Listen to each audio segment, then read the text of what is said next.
Yung gusto mo lang naman na gumanda at pumuti. Pero ganito pala ang kalalabasan.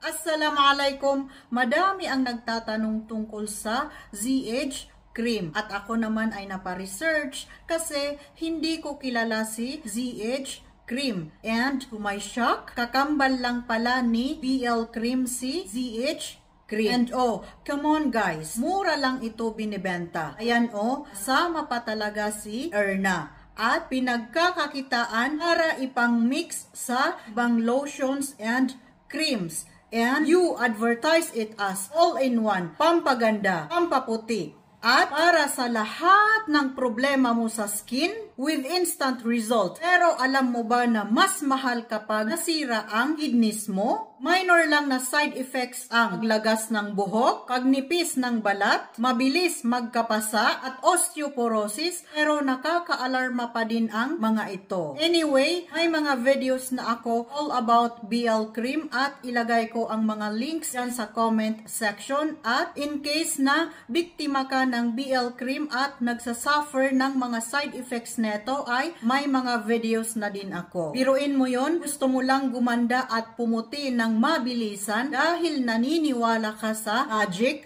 pero ganito pala ang pwede mong kalabasan.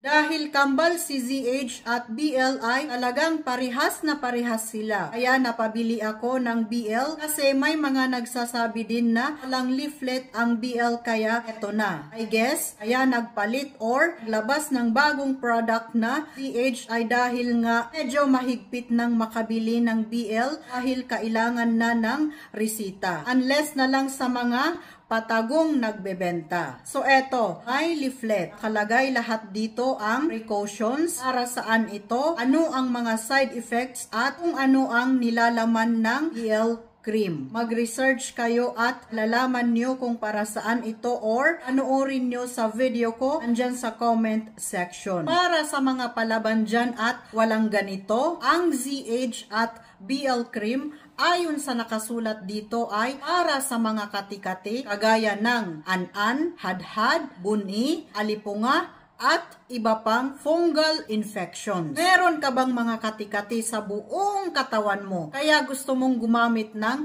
BL or ZH cream?